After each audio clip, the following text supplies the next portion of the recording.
one day I talked to her, and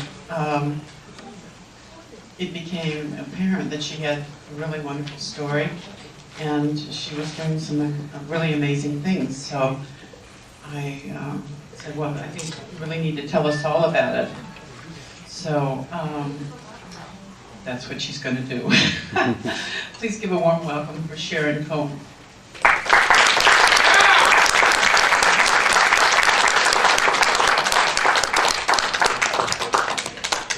It's so nice to have my crazy friends here.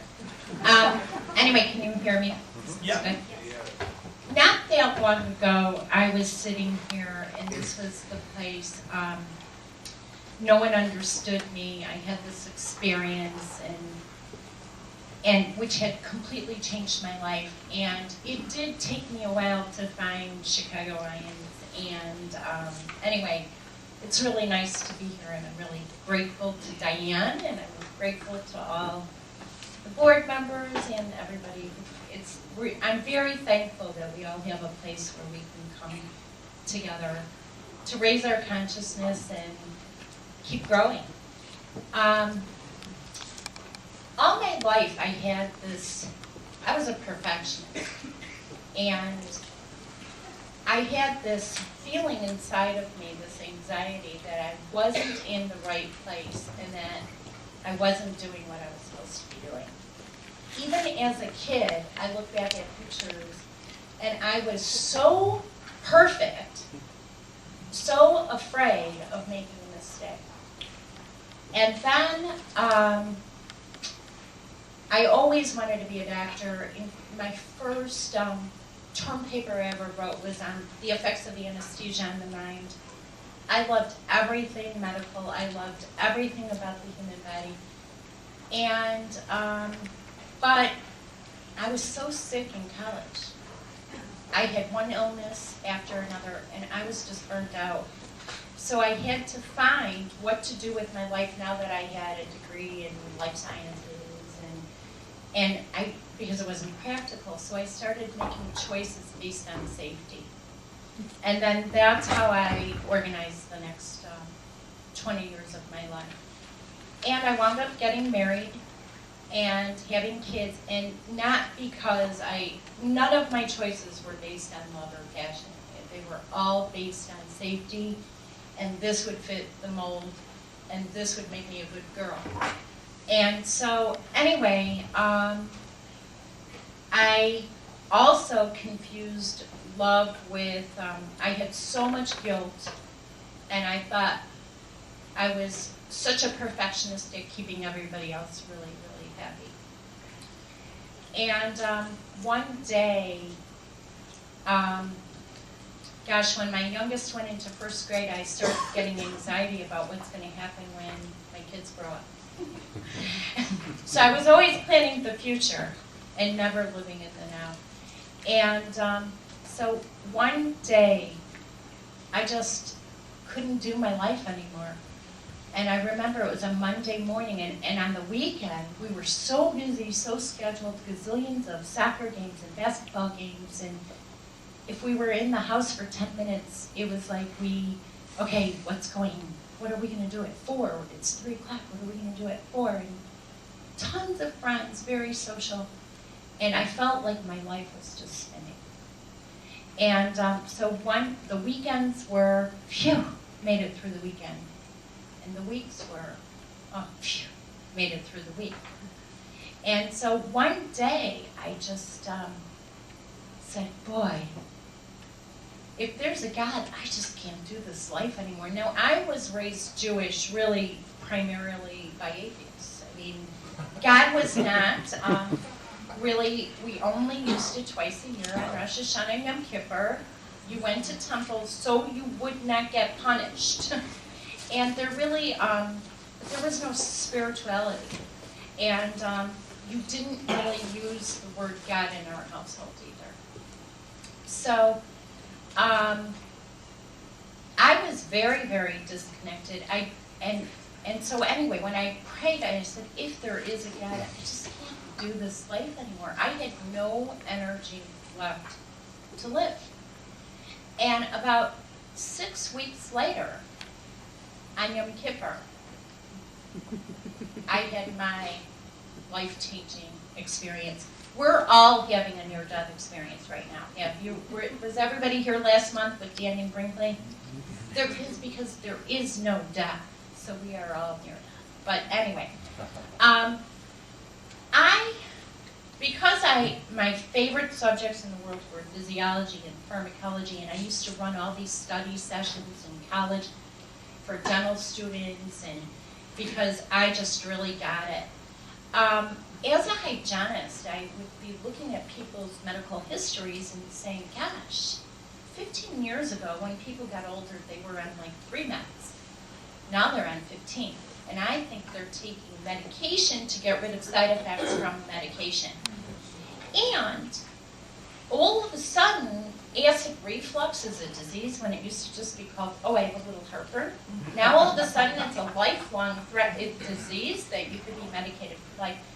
And I always had this, something is really wrong with the whole way everything is set up. And I would see patients who were having problems with medications, and their doctors would just increase it, decrease it, whatever. And instead of looking, and I always said, even when you're looking at people's gums, their tissue, I would say, well, if this is inflamed, what do you think the inflammation is in the rest of your body? You just can't open it up so easily for someone to see it.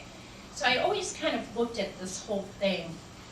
And I had in my family, there were 2 people in my family who I feel, they didn't die instantaneously, but they had medical error from medication problems. My stepmother, who had taken fen-phen, and then she had a heart attack right afterwards. She had her diaphragm paralyzed and everything. It was like spinning out of control. And my ex-husband and aunt, who I was really, really close with, was prescribed antibiotic for a viral infection when she was in Spain. And it blew her kidneys. And so she was tied to a dialysis machine. Interestingly, for both of them, that it was 7 years that they lived. And 7's always a cycle. But anyway, that's another story. So I always had this kind of anger at medication. So all my life I had this tightness in my neck. And I never really could turn my head to the right. But I learned, I could block any. Pain never really bothered me, physical pain. Emotional pain was a different story. And, but my neck before was getting so tight that one morning I woke up and I had no feeling from my shoulder down. I was like paralyzed. And somehow I willed the right side of my body to push me out of bed and to get me to a treatment center. And I get there, and I drove with, I didn't think of waking up any of my kids. My ex-husband was golfing. I wouldn't have thought of having to miss a golf game. And and I got myself to the treatment center, and they give it a name. And they said, this is torticollis, and it happens in middle-aged women, and it usually never happens again, and we don't know why. And I laughed, because middle-aged women are probably having a breakdown. But anyway, so they prescribed me a painkiller and a muscle relaxant, and they gave me a neck collar. And I was really thankful, because holding up your head when you have no flexibility is quite a task. And so anyway, I got it all filled, and when my ex-husband came home from golf, I took another dose of the Flexeril, and I saw my body drop, and I disconnected from my body. And I saw him call, the paramedics and everything like that. And I was just free. And so, anyway, I was just enjoying. Any thought I had the answer to. my kids were about a block away at a neighbor's house, and I would just be watching them, listening to their conversation at the same time that I'm watching my body. Any single thing that you wanted to know, you can have the answer to. And the interesting thing is, I was really always bored all my life, and you're so curious. So you have no guilt, no anger, no fear, no attachment to the people you love, no grief, but you have curiosity. And you're in the sea of consciousness, and anything you want to know it's right there. There's no sense of time. You could go forward, backward, anything you want to know. So the paramedics come, they make a whole hoopla in my quiet neighborhood, they send the fire truck and whatever, and I'm ready, I'm in the ambulance, and my youngest daughter comes up to the ambulance and she says, "Mom, I love you." And so I wavered. I kind of had to make a choice. And so it was absolutely a choice point for me whether or not I was going to go back or whether I was going to venture onward. And so I heard beings, and I didn't see beings, but I heard beings say, "Go back." Well, first I got to do a life review, and then I got to do a life review for how things would play out for my children if I didn't go back. And I saw who my ex-husband would marry, and I could feel all the energy. And I was told that I'm here to teach them unconditional love. Of course, I didn't know what that meant yet, but that's what I was supposed to do. And so I wavered, and then said, "Go back, you'll be a messenger of truth and wisdom." And with that, they put, and boom, I was back. Now, I knew that they were going to take me to the hospital, and I would be one of those medical baffles, that they would never be able to have any answers, that they wouldn't want to give me a painkiller. Oh, I guess I didn't mention that. Like, my heart rate was like at 2. Because I heard the paramedics talking, and they say, "Okay, heart rate, the pulse is like 2. And so I knew the incident was over, but I did not know that I had any type of near-death experience or anything like that, because for a long time afterwards, all I knew is that I knew how everything was going to play out. Now, I needed to have a really profound experience, because all my life, and because so little anything psychic or anything spiritual was almost like a taboo word in my circle or my sphere, whether it's my family or my friends at that time. And I always had things happen. When people died, I always thought they were communicating with me. And I always felt that streetlights walked up, they just went out when I walked past them. But I didn't know that didn't happen to everybody. Or when I would look at a light, and I could see every spectrum of the light, every single color. Well, I didn't know that other people aren't seeing that. Or how do you know what's normal? Mm-hmm. So I really needed to have some type of profound experience to wake me up. So anyway, that's exactly, they didn't want to give me a painkiller. I knew the incident was over. But what happened was all these repressed emotions, all these memories, everything started coming up, and I also could see people's intents. I knew what they were thinking. So much psychic energy was coming in. I guess I can imagine what it's like to be ADHD or whatever, because I'm pretty sure that's what this is. But it was so overwhelming. I would see thoughts cross the room and between people, and or have you ever seen that, What Women Want? With it, you know, so my head was like this. And I also, I saw everything in terms of frequency. Emotional frequency, emotions are frequency, and thoughts are frequency, and everything is intent. And so anyway, I also never really felt my emotions to the extent that I was feeling them.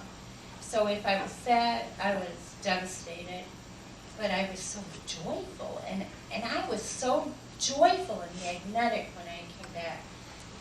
Everything I started saying started happening. I had no information, no psychic, no information about the law of attraction. I had no conscious understanding.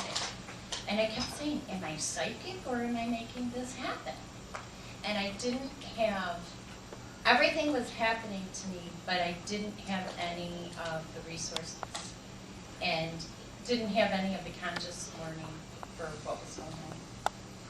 So I also got involved with a psychic, was my first teacher, and it wasn't necessarily all completely on the up and up, and I gave my power away, but I became so passionate about everything paranormal, everything in the psychic world, and every healing modality that's out there. I mean, and I didn't realize how interconnected they are. I mean, I was like, what am I becoming? I don't know. But I couldn't get enough. So the first thing that was, I mean, just crazy things. I would say something, and the next day it would appear. Someone was selling some scarves or some jewelry, and I said, maybe I'll sell some scarves, and I made $6,000 in 3 weeks, and I didn't do anything. Anybody I approached to buy a scarf, they'd say no. But I'd go to the gas station, and someone would buy 20 of them, or I'd go to a basketball game, and it was like this other energy was like working through me. But when I worked at it, it didn't work. And it was really, I mean, that's like the lesson to like, we think we're so in control of our lives. So anyway, I dropped the word hypnosis. I had no experience with anything alternative, anything holistic. But this word hypnosis is like bouncing in my head. I had never been hypnotized. I didn't even know what it was. I thought, I think I'm supposed to do that. And the next day I see a magazine, How the Mind Heals the Body. I said, that's it. All my life I had been searching for the perfect career. I never felt like I was doing what I was meant to do. I had always felt like I wasted my intelligence, that I didn't go to medical school. And I mean, I had degrees in science, I had straight A's, I had science awards, but I was too afraid of being sick to go to medical school. And so I chose fear. So anyway, now I know without a doubt that this is leading me to what I'm supposed to do. So I signed up really quickly for a hypnosis school. And it was a clinical hypnotherapy program, so a lot of people, you know, we learned, you know, all the different kinds of hypnosis and everything like that, but I was coming from a spiritual perspective, and I wasn't staying in my body all that much anyway. And anyway, just after that, about a month later, I had foot surgery, and I was so excited because I knew I could do it without anesthesia. And I knew I could heal instantaneously because I could hypnotize myself. So I prepared, and I made myself tapes. And sure enough, I went and had the foot surgery, and I had to. I was so sensitive to energy, but I didn't know what energy was. But I would write different surgeons' names down, and I would just feel the paper, and whichever paper was really radiant, and I think I learned that from Judy Orlock. That was the one, and sure enough, the anesthesiologist was next to me. He was a wreck. He was filled with anxiety, and I had to calm him down. And he was there just in case. And he was like sweating. And I'm like, don't worry, it's all, you know. And I just knew that this was, I never took a painkiller. When I went to the doctor the next day, I was told I wouldn't walk for 8 weeks. When I went to the doctor the next day, there was no swelling. I had no inflammation. I was healed. I couldn't wear a regular shoe because I had an incision, but I could go to the health club and wear gym shoes because they tied. So I started practicing. I said, this stuff is really it. The mind is incredibly powerful. And at the same time, my hands were like magnets. Well, actually, my whole body was like magnets. But my hands were radiating this magnetic energy. And I could just look at someone, and I could just say, like there's a blockage on their shoulder. Or they're not telling me. They need to speak something. They're holding a big secret, and it's blocking their throat. And I didn't know why I knew any of this stuff. So, of course, I went on a path of learning and taking classes. But the funny thing is before I had any of the classes, all these things were happening. And sometimes the needing to know blocks you from the doing, you know, because when you don't know, you're completely open, and that's when all these miracles happen. So, but the mind and hypnosis. I got very, very, very interested in past lives. My past lives were coming up, different talents were coming to me from past lives. I spent probably 4 years after my experience in a deep theta state. I could barely function. I could not think logically. So, luckily, I didn't have to go to work every day.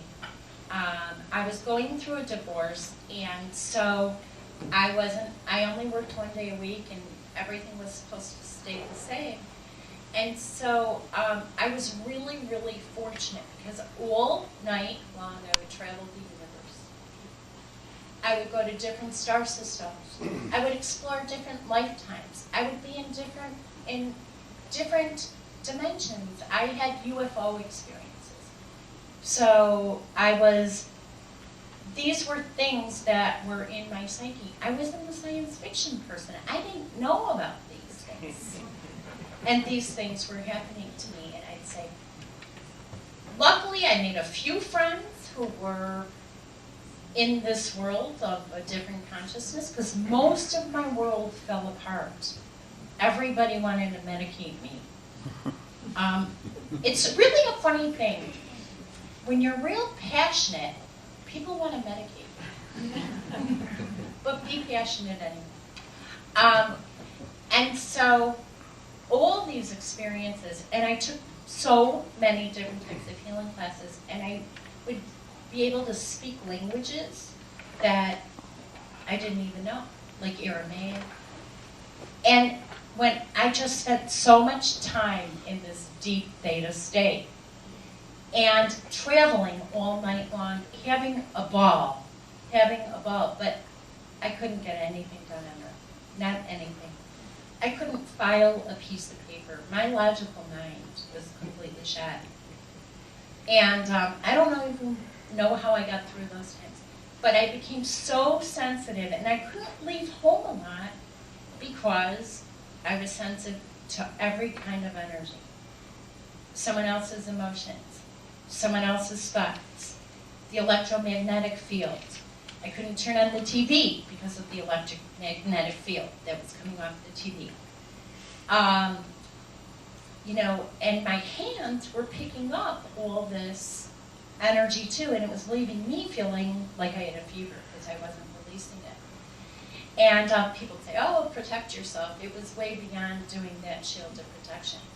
But so I really had to learn how to manage energy and to control energy. And so, anyway, none of it goes in sequence. I don't even know if there really is a sequence. And, you know, and I kept saying, what am I doing? Because I was going all over the place, taking all these classes, and I would get this intuition that I'm supposed to go to the Yucatan, and I wouldn't even know why. And so I would go, and the second day I'm there, a shaman would appear, and I'd work with the shaman. And I was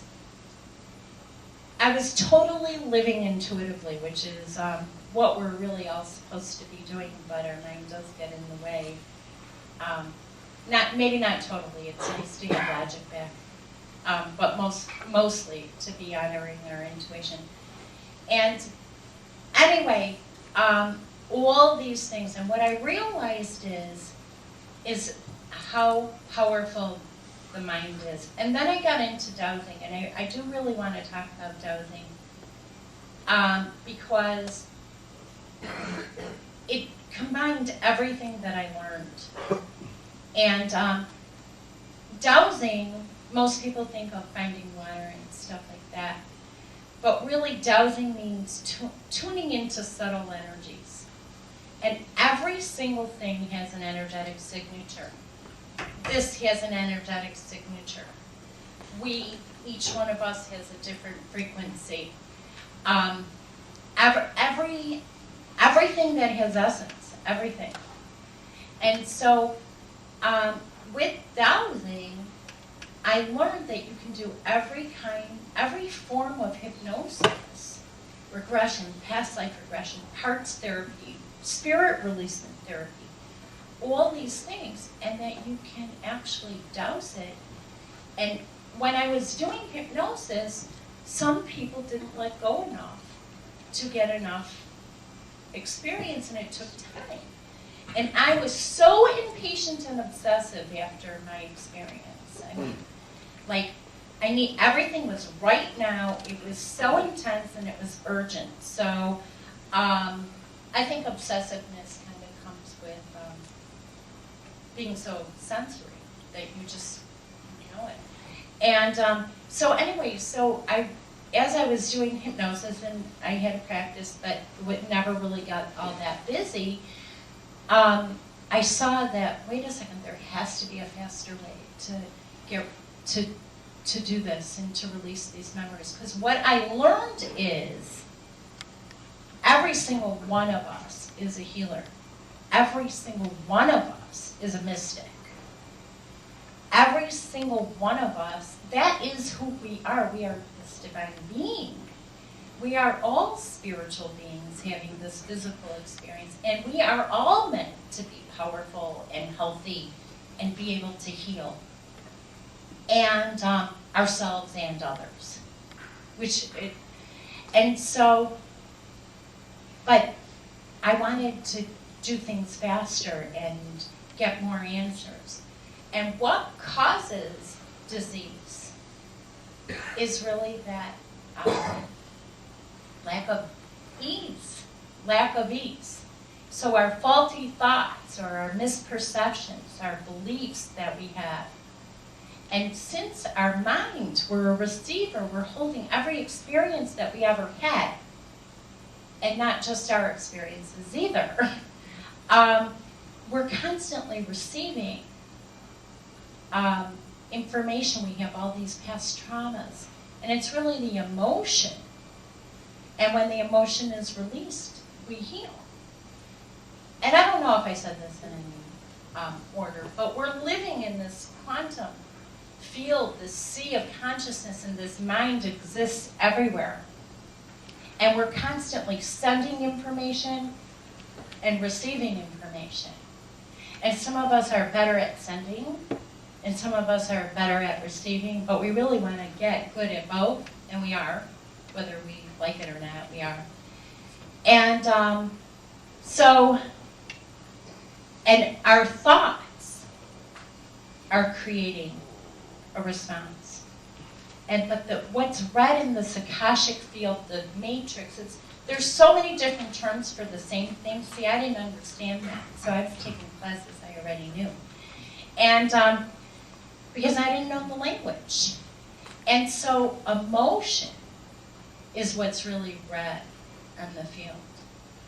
And when we have lower frequency emotions, grief, guilt, fear, we create blockages and we store them and they affect our physical body.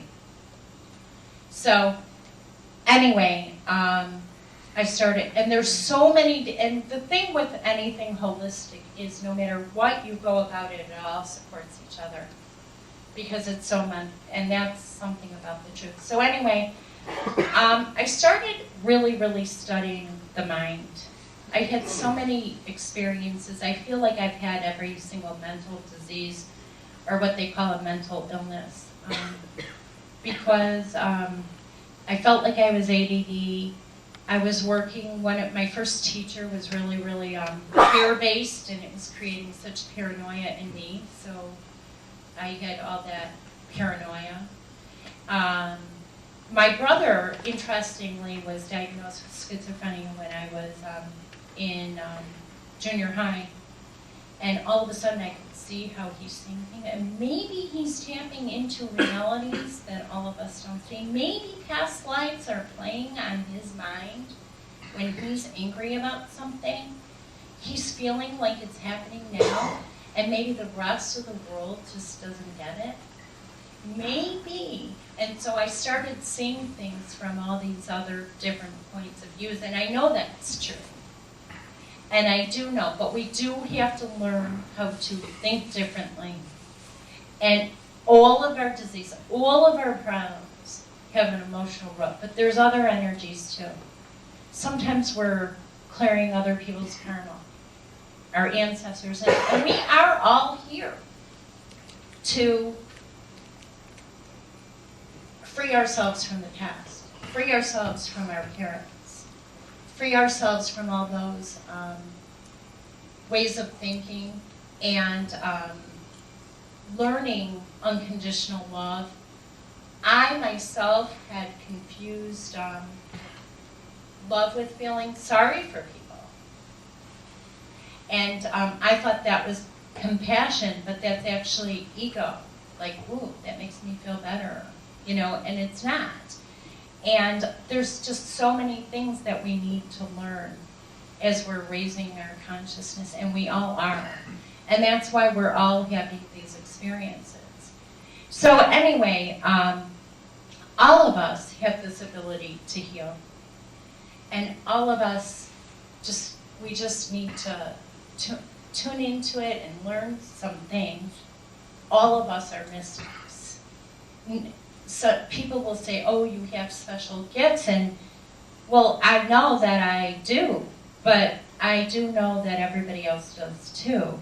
And I will say, after my experience, when everything started, and I had been so disconnected, and I didn't really know that God was out there, and it was only if you did something bad, I just felt like I was God.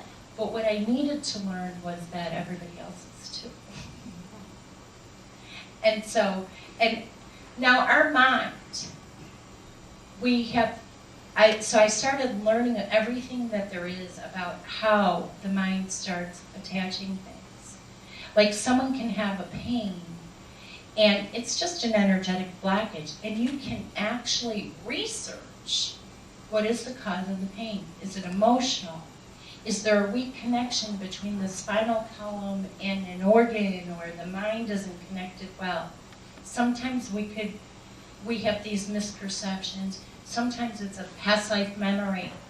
Sometimes we create effects because we could be allergic to something because in a past life we had a bad experience around those crops. In fact, I found that a lot with some of my clients who had all those food allergies to wheat and chicken and whatever. Often it is like a past life memory, and they had this negative emotion to all the crops on that farm. And I started thinking so subconsciously. And none of us, you guys, are logical beings. We are all subconscious. And everything is psychosomatic. Even breathing is psychosomatic. In fact, you cannot breathe without that psych, that mind component to give you that impulse to breathe. So I really started studying how the mind works and what are the different reasons. And it's so infinite.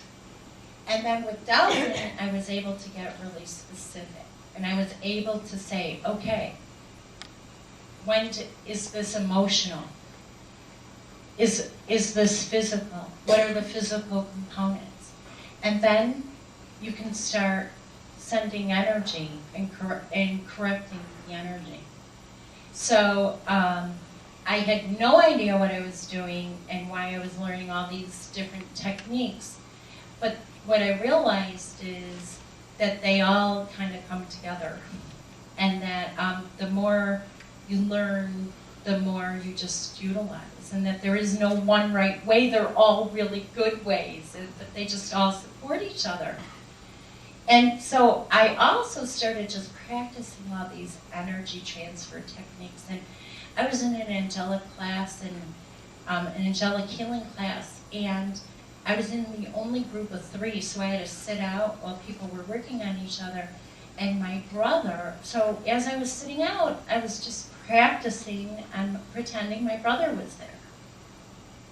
And sending him energy and everything like that. And I would, my phone was on, but I would get a message. Wow, at 4:15, something made me feel so good. And I kept getting these responses. And during this process too, very early, I would be like at the dog park, and I would just walk up to someone, put my hand on their shoulder or something, and they'd say, you know, my shoulder hurt for the last 3 years. Did you do something? And I'd be like, I think so. This is before I was taking the classes, and I'd say, I think so, but I'm not really sure.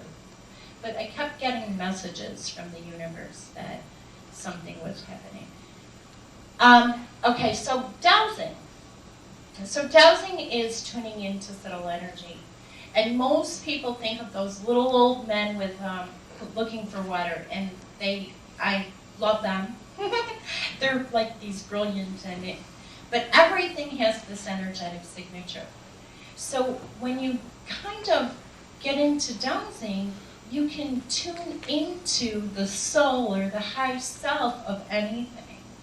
And you can start transforming energy. And it's really a lot of shamanic work, and we are all shaman too, every single one of us. We all can learn any of this stuff. So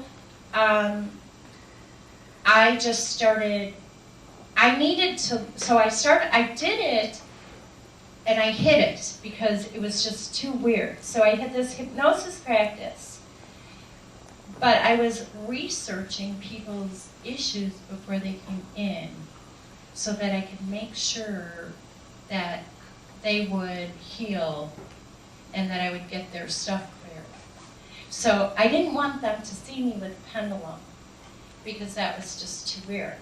So, but before they came in, I already knew what was wrong and what needed to be healed. So it wound up just, it's funny what we do when we are worried what the world is going to think of us. And, you know, that hypnosis was like my, you know, even back 7 years ago, how many people thought I was, hypnosis was like taking over their mind instead of realizing that everything's hypnosis. Even the illusion that we're separate is hypnosis.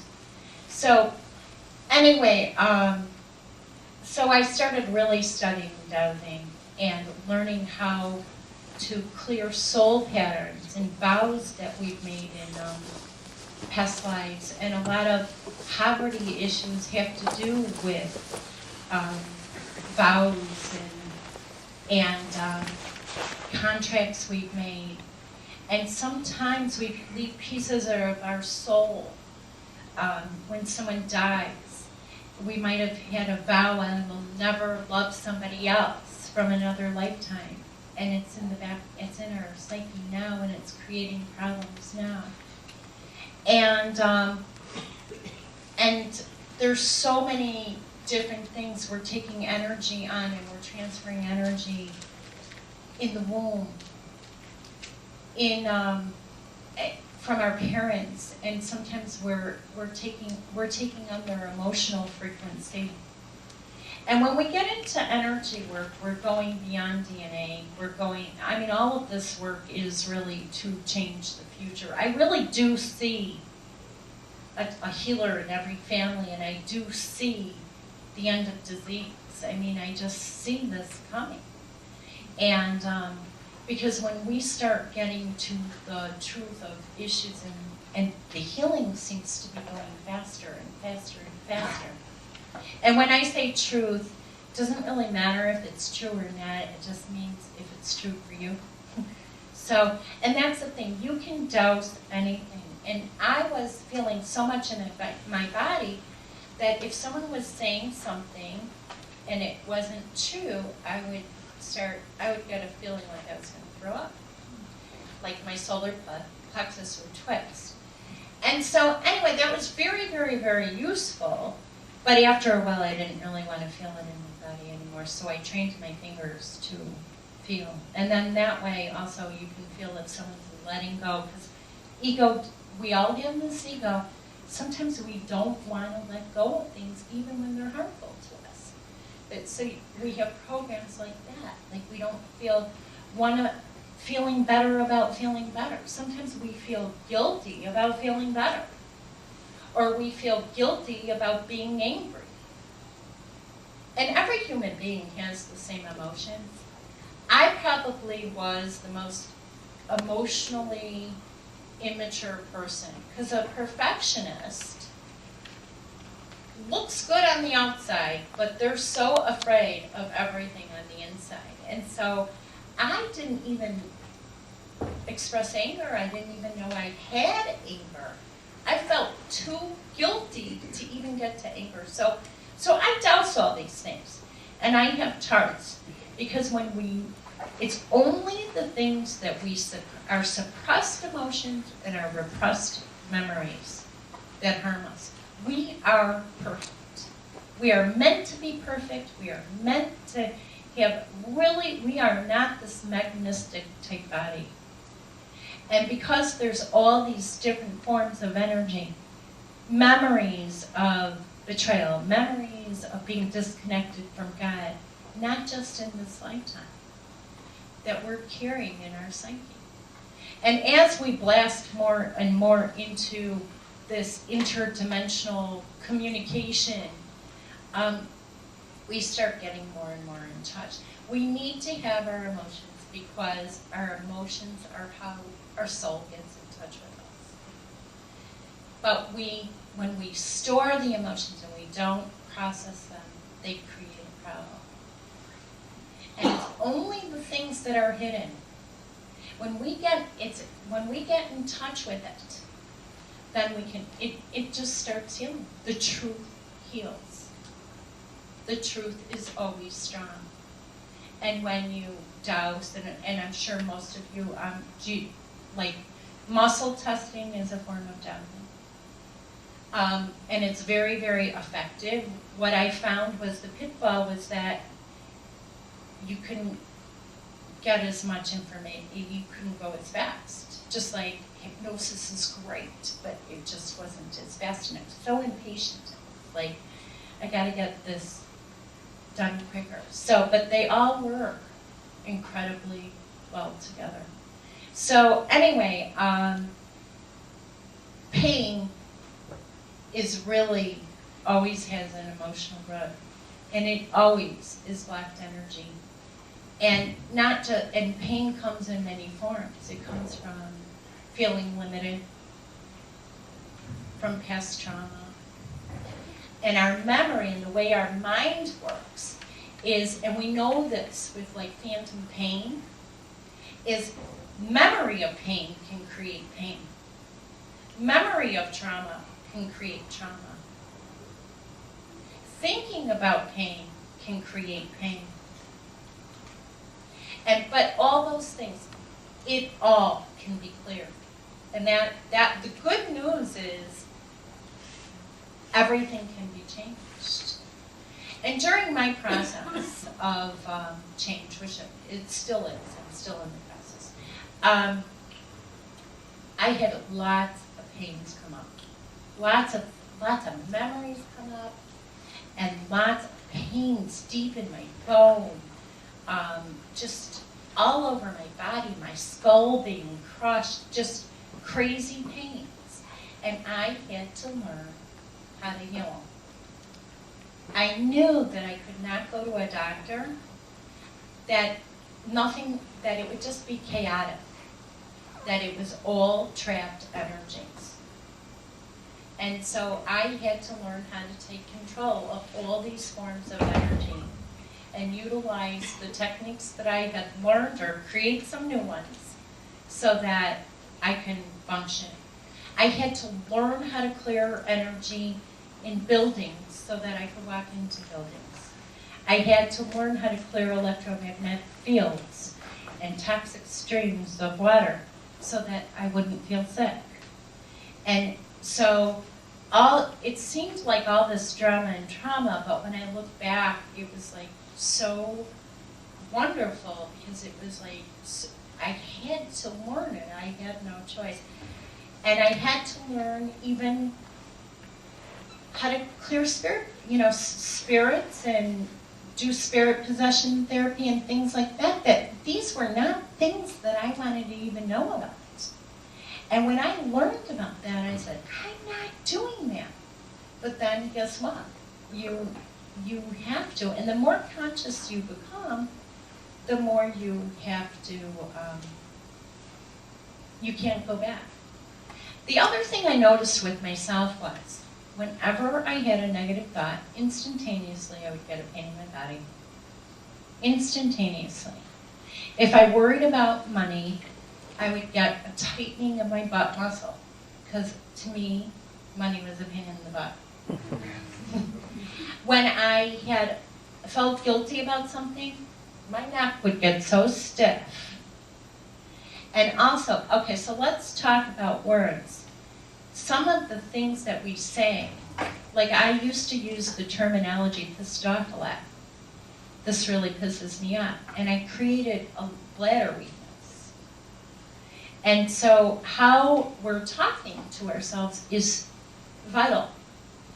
And everything that we're believing and everything is creating an effect. And we're so used to this duality thinking. We get so stuck in the way we think, and we're so used to the way we feel that we're not even clear about ourselves. And so all these things, if I had something that I used to have a lot of ankle weakness. And I do have to tell you that I used to have flat feet. I don't have flat feet anymore. My ankle is not weak anymore. I really have healed just so many issues. And I've worked with people who've been going for such long-term therapy, and things are going so fast for them. And everything can be healed, and there's a mind. When you heal it from the level of the mind and change the consciousness, you change the operating system. The subconscious is the operating system of our mind. And this mind exists everywhere. It's not the brain. It's everywhere. And so the subconscious is the operating system. And it's like we have switches, on and off switches, and we have all these programming. And the role of the subconscious is to protect us. The role of the subconscious, but when you change things from the level of the subconscious, the change is permanent. Then you change. Then your thinking can catch up. We hardly can do anything from willpower. I want to give you a few examples. I had a lot of the old therapies where people just aren't working. They're having a lot of side effects that they used to not have. And I'm not anti. I don't want to be anti anything, medical. But a lot of the way we've been going about things probably just hasn't been. It's been very mechanistic. we can change our perception on anything. I want to tell you a kind of a funny story. I had a client come in, and her daughter didn't like pears. And my first thought was like, so what? And then I hear my guides talking to me, Sharon, it's not a, just keep your ego out of it. But I really kind of couldn't believe, like, so what? And so anyway, we just cleared like past experiences and the emotion out of her eating pears. And I happened to have a pear in the house, and I gave it to her, and she thought it was delicious. So it was every perception, everything that we have emotion towards, we can change. So many of our daily life things that we think we're stuck with, like I don't like the cold, we can change that. And if it's affecting our life, and we're doing it every day, it's a good thing to change it. I had a client who had like eating disorder and had been in a 2-year program, 23-year-old girl, and had all this is a good food, this is a trigger food, and don't eat those foods and whatever. And she came to me and she was like, oh, I really hope this works, which is a perfect position for me because they want it. And all of a sudden I had doused the word mother. So I said, well, how do you feel about your mother? And she says, I hate her. She's so controlling. So I just knew right then that, okay, so she's going to control food because she was punishing her mother. And we actually just did some EFT on that. And I mean, she had seen me for like 45 minutes. And I get a text message that she was out for dinner with her mother completely. She was eating fries. She likes her mom. And here she had been in $70,000 worth of therapy for a 2-year program. And it was like in 45 minutes. When you get to the truth of an issue, the issue heals. It is just amazing. Our subconscious is so powerful. And like I say, with allergies, everything that we're experiencing, that we have emotion towards, is based upon a past experience. And then we're projecting that into the future. And we can clear the emotion out of those past experiences so that we can live our life from moment to moment instead of bringing those experiences with us and feeling. And that's the other part of the process. And I'm not sure, for those of you who have had like these profound near-death experiences, I started, whatever I was feeling so intense. So I would see a piece of paper on the ground and it would trigger a sense of anxiety, a piece of paper. And I'd have to research and get to the root of the issue. And then, it was actually triggered by a fear of wasting things. My mom, don't waste that. And it was like it wasn't being recycled. And all of a sudden I was having a panic attack. And it's about getting to what the real root of the issue is. Well, none of us are logical beings. And the more we're getting open and the more sensitive to energy, the more we recognize our triggers. And if something bothers us, then we have something that needs to be healed. And all these, the craziest thing can panic us. It could be, sometimes we could be triggered by the season. Sometimes we could be triggered, by a color. Anything can trigger us, and all of a sudden we're in this old memory, but not on a conscious level and on a subconscious level. And so, anyway, but all of that stuff can be healed. And it is really, it's amazing how powerful we are.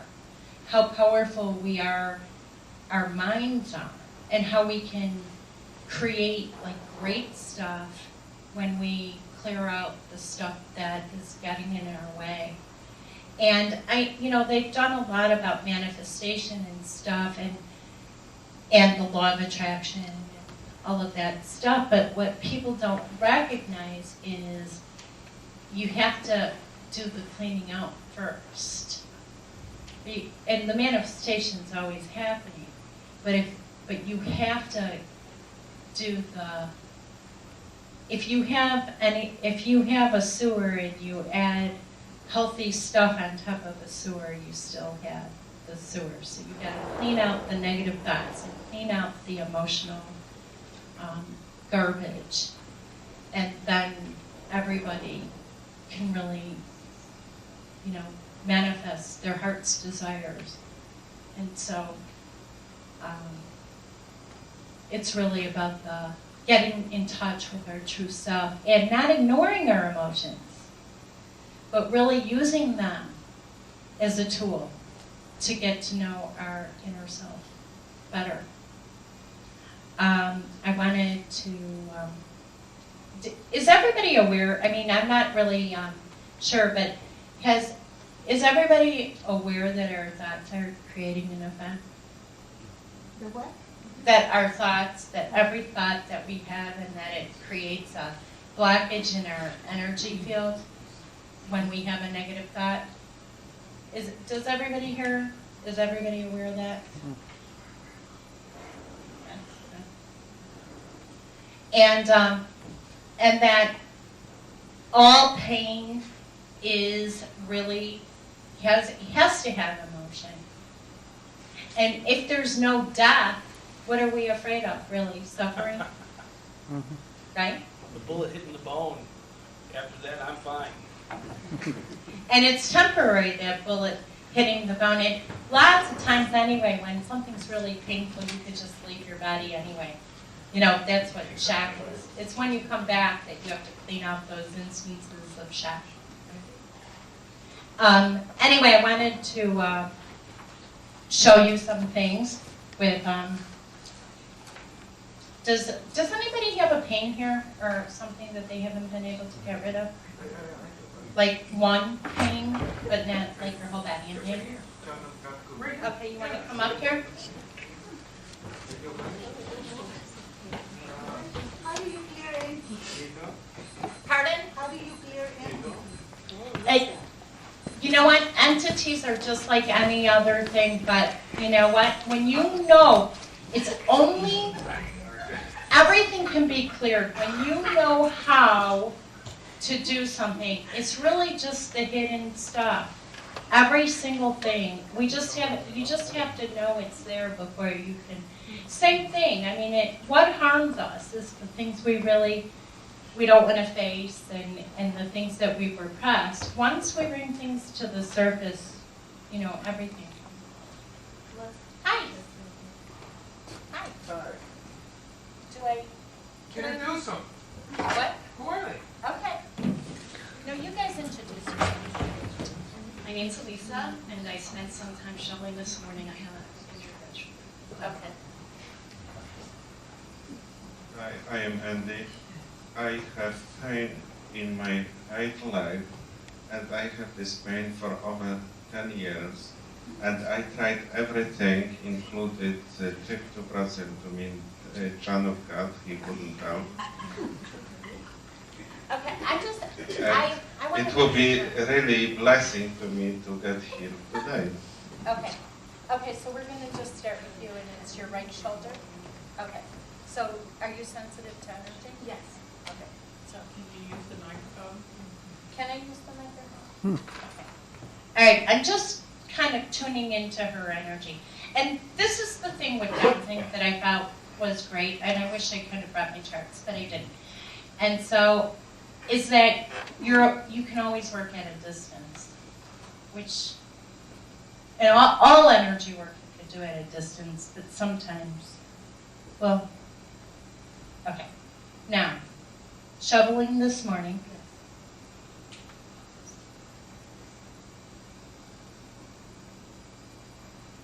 Okay, just think about something that frustrates you.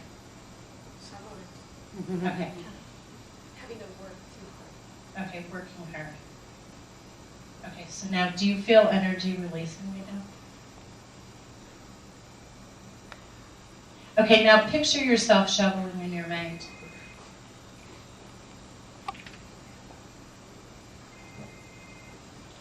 Okay. Now, what I do is, I'm kind of, right now, just kind of going into all the memories from her soul of shoveling and clearing that out.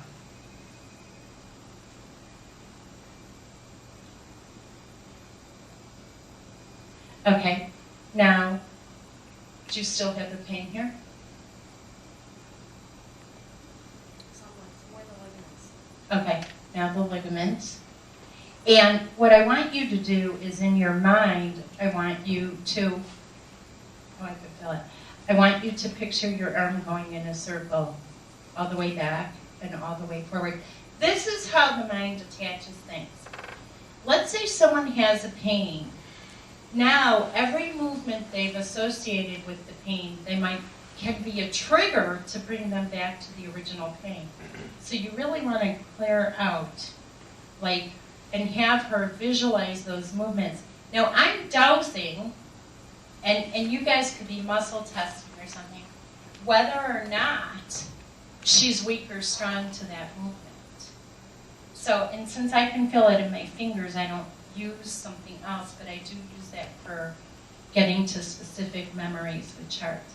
Okay, now I want you to move your arm.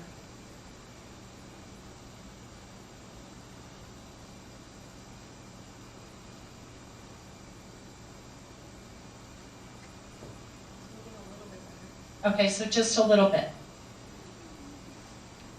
Can I also mention something? Mhm. Shoveling was very similar to a movement that I did 5 months ago that initiated the injury. Okay, so just go back 5 months.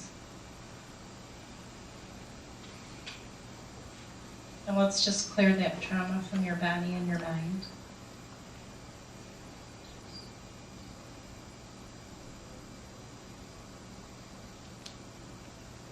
Okay, now go.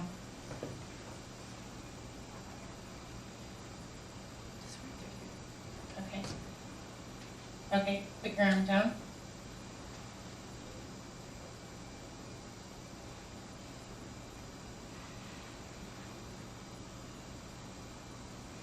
And the funny thing is, I'm not touching her, so people can, it's coming out. Do you feel it coming out? And the other thing that happens too is that when pain shifts, it's another memory coming up. And a lot of people think, oh no, my foot still hurts me, or oh, my neck. I must have had 80, my neck was hot for 3 months. I put the frequency of guilt there, and I was the guilt queen. In fact, so it's not, when the energy moves, it's actually a different one that's coming up. Okay, go ahead.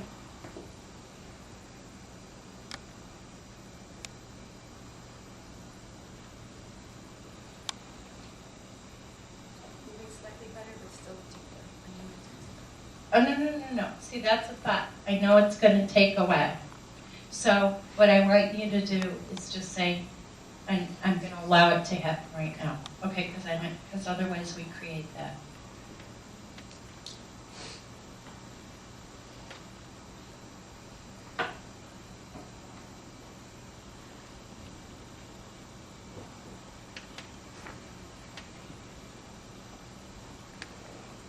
Okay, and where do you feel the pain?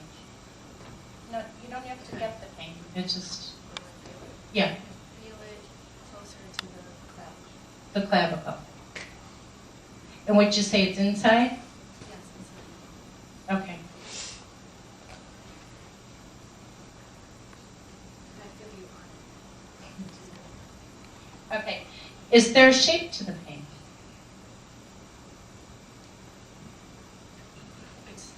I feel it, but I can't describe it. Does it have a color? No, it has a presence. Okay.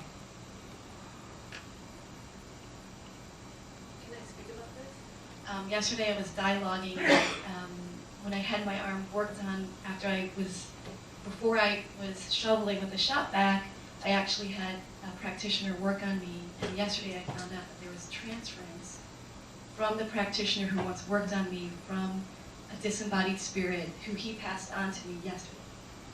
Okay, Am I right, Toby? okay. Well, all right, so you're angry. Yeah. Okay. You want to get rid of it? Yes. Okay. We're always transferring energy. Okay?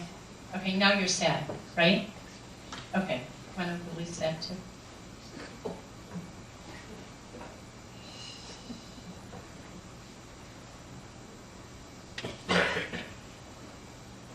Okay, now I want you to feel a lot better. Yeah. Okay, look around. That's all I know. Thank you. It does.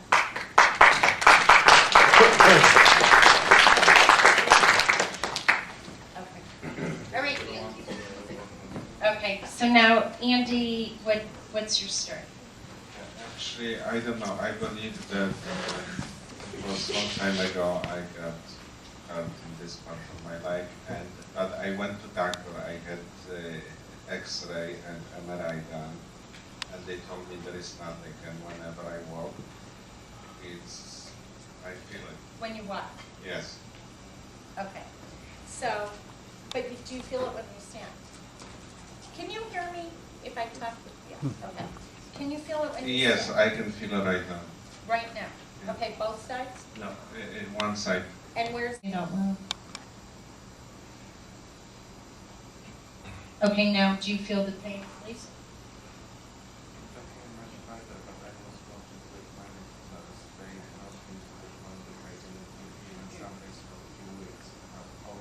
Okay, so something triggered you back. Okay, now standing. That's okay. You're okay with standing. Walking creates a weakness because you can muscle test and you're weak to walking.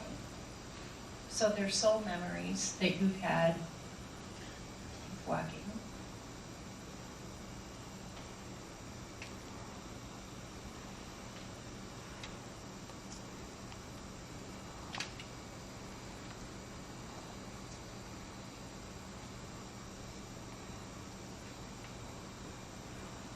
Okay, now just think about walking. You don't have to actually go. Okay, now I want you to just see how it feels. Okay, what does it shake? Or what? Pretty similar what I had. It's not big change. Okay, so change. Well, when things don't change, it bothers you. And so you actually keep that in place because you're weak to no change. This is how our brain works. It does not work logically. Okay, different, not different. Okay, so when things are not different, it bothers you. So you actually keep that in place. Anything we have a charge to, we bring towards us.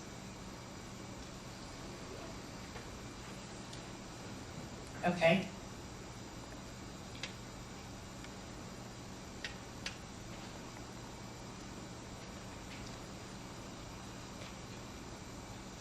Okay, now I want you to let's see.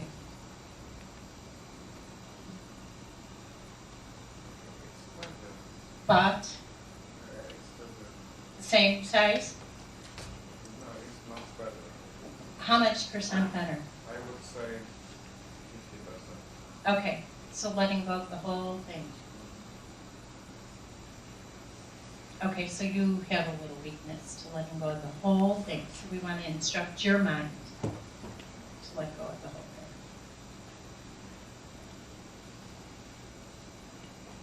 And this is when you could always do like EFT. Okay. You just have to get the right phrase. So say, letting go of the I have this very nice little love myself.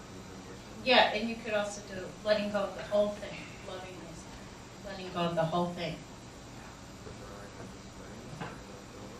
Let go of the whole thing. I let go of the whole thing. I love myself. I accept myself.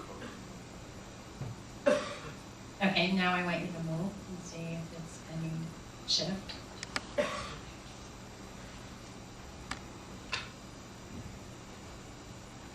I came slowly get better, But, still better. okay.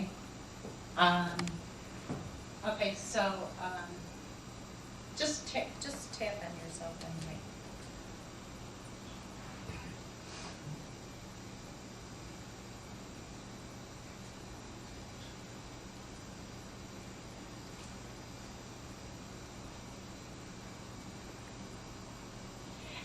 One of the things that I'm hearing is karma, other people's karma. Yeah. It's just when you don't know it, it creates an effect once you know something. Okay. Now, what?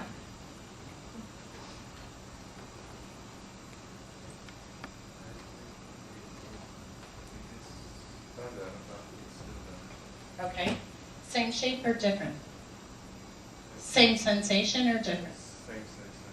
So it's an achiness? Okay, so it's an achiness.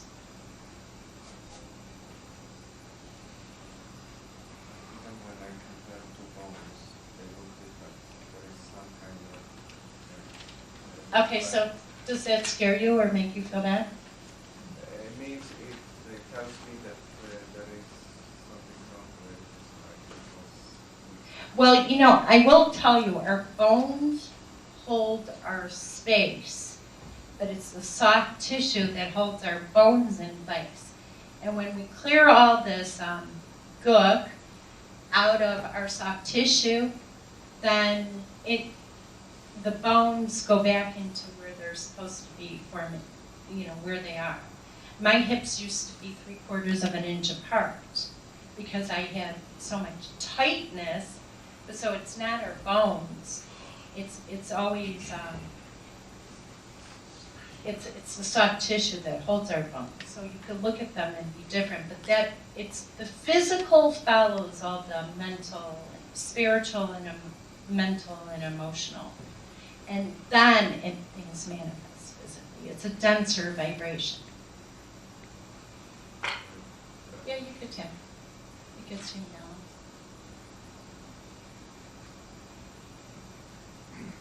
Okay, so just let go of all the fear of it being your right foot being different than your left foot.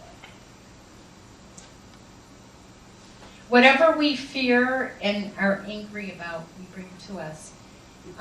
If we're angry about, this was personal for me, like if we're angry about dishonesty, we'll keep attracting dishonesty. And so it is every single thing that we judge, we bring towards us. That's why we can't be anti-war and pro-peace, because the anti-energy and everything that we fear, if we're afraid of illness, we create illness. Okay, now I want you to see. I feel more energy coming out of it. It's not better. But, I don't know. I have for many years and probably it's encoded in my.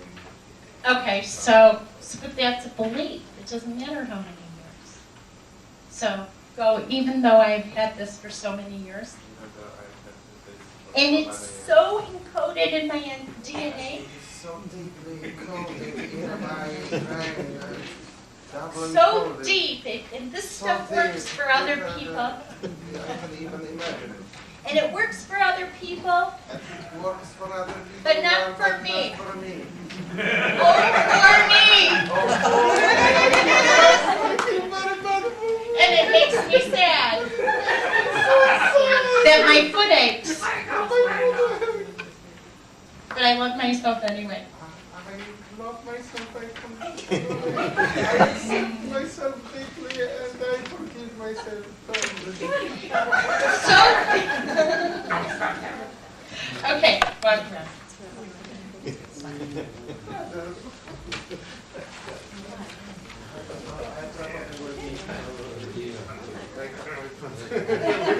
Take too long. We, It's definitely improved. But for some reason, that's a different spec. Is that a different step? Or no? It's the same. Okay, so is it your tendon? Your calf? Your ligament? When you douse, you can actually douse whether it's the tendon, the ligament, the bone. It just cuts a lot of the guesswork out. And is it getting a signal from the spinal column? Is it communicating backwards?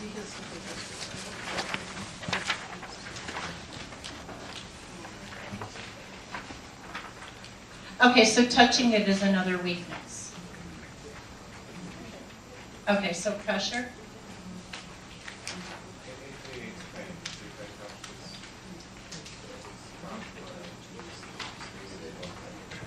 Okay, now, touch it, pressure.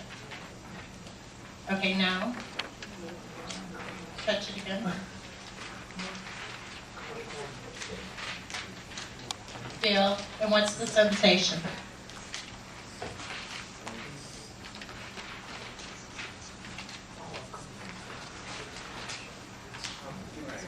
Oh, it's sharp. Okay.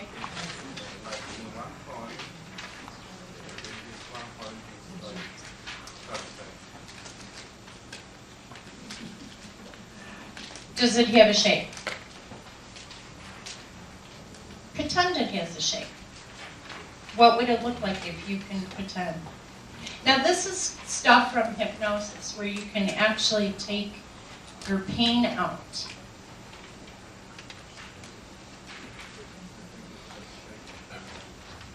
Okay, so can you, in your mind, take that shape out and destroy it?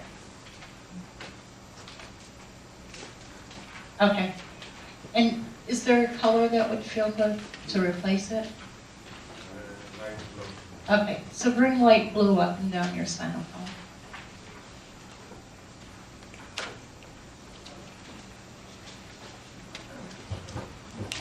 Okay, now how's your foot?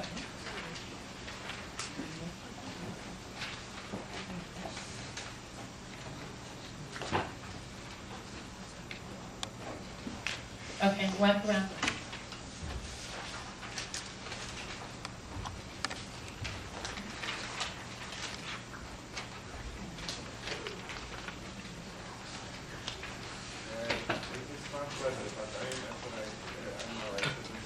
No, you have to say the truth. I am afraid that it will be good today, but tomorrow. Okay, all right, so let's just tap that. Even though I'm so afraid Even though I am so afraid that it'll come back tomorrow, that it will come tomorrow, because that's happened to me in the past, because it happened to me in the past, and it came back, and it came back, and I feel like such a failure. and I feel such a failure. I let go of the fear, I let go of the fear. I let go of the past. I let go of the past. It doesn't have to come back. It doesn't have to come back. I can be free. I can be free. I healed it myself with my own mind. I feel this myself with my own mind. I took it out of me. I took out of me. It's not there anymore. It's not there anymore. It doesn't have to come back. It doesn't have to come back. And I feel better. And I feel much better. And I feel better about feeling better. And I feel much better. Feel much better. Because I love me. Because I love me. And I accept my Okay, now, Do you still have that fear? because if we fear, that's the thing, is if we keep testing and we fear it, then we bring things back to us. And so, everyone is always healing themselves. It doesn't matter if you go to a doctor, a surgeon, a healer. You are always your own, you are the only person that is capable of healing yourself. If you go and you have your broken arm and you go to the doctor and they set your arm, you still have to produce the bone cells to fill in the space. They're just facilitating you healing in the right position. So no matter what, you are always healing, and when you go for a healing, they're facilitating. So, and that's really important. And you're phenomenal. You're a great healer. Look what you did. So, does anybody have any questions? I'm not sure if I really didn't plan this. So, does anybody have questions to ask? Okay. Do you want to come up or? No, I had a question for you. What happened 10 years ago? Actually, it was more than that. I believe I had car accident and I had car accident and I damaged my leg, but they did those CT scans and MRIs. They didn't find anything, but I believe it comes from this car accident. And would you say you were in a lot of fear? Yeah, I was. So it's the fear. It brought back the memory Right. of what it was before. Right. And sometimes they come out of nowhere. You could be doing fine. In fact, like when you start learning about past lives and stuff, all of a sudden you could be 40 and you start having a symptom. Because in a past life, when you were 40, you might have been killed or traumatized. So it could be the age of 40. That's why anything can really be a trigger or a season. And so it's about getting the triggers out, and getting to the root of the issue, and clearing as many triggers and attachments as you can so that we don't recreate. And of course, we need to learn how to think differently because we're always creating. So.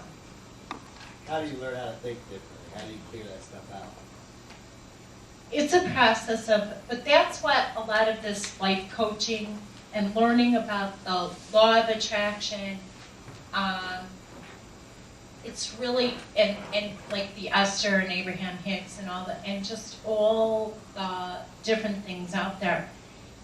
You have to learn how to think differently since every thought is creating our reality. And you want a great reality, right? So, I mean, honestly, I would start with Asking It Is Given by Esther and Jerry Hicks. And if anyone else has a great book too, and then you start going to things with like-minded people. It's so important. It doesn't happen overnight because we have to retrain our minds. And it's a program. And not only have to retrain our mind for life, we're always retraining our mind. Isn't that true? Because worry wants to come in, but worry is creating that opposite effect. So the first thing is get Asking It Is Given. Keep coming to these meetings. Seriously, it's important to be around like-minded people who keep you growing. And there's schools out there, there's lots of consciousness groups.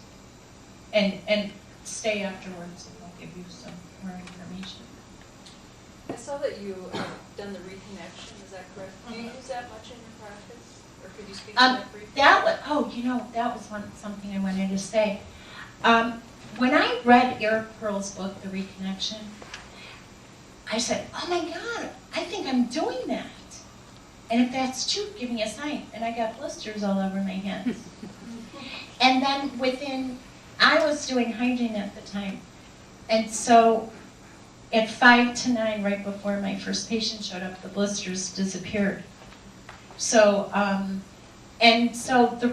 think we are all, reconnecting. And that was, when my mom said to me, Sharon, you're having a nervous breakdown. I was like, Mom, you don't know the half of it. But, all these things were manifesting. When I would have a past life memory of being burnt at the stake, I would have scars the next day underneath my armpits. So I would see the physical results almost instantaneously, often. So, did that answer your question? The reconnection, everybody has a unique experience personally. When I had my reconnection, I felt myself being part of the first creation. Do you know what a We're all wounded healers. What'd you say? Were you here last month with Daniel Brinkley when he said that we're really here to teach whatever we had the biggest issue with? Yeah. That's when I knew I could teach a lot. I was like, I had like no self-esteem. I was an emotional wreck. I was a perfectionist. I couldn't totally codependent. But that was like, we're here to teach. So that's the wounded healer. Because we learn through our own wounds and then we conquer them and then we're here to share with everybody else. And that is what we are all here. We are all here to make this a better world and to heal ourselves so that then we can help others in some way. Anything else? Well, I thank you very much.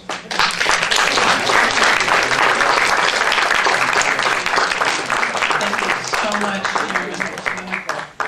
Well, we are going to Ruby's tonight, if anybody wants to meander over that direction. And don't forget, next month we have Lisa telling her story about her brain surgeries and her resultant near-death experiences. So that's an incredible story. You're not going to want to miss it. So we'll look forward to seeing you next month and hopefully a little warmer weather. Take care, be safe, going home, and Ruby's in Skokie. Ruby's is on Skokie Boulevard, just south of Gulf Road, on the west side of the street in a little shopping mall. So feel free to join us. Take good care and don't forget your trash.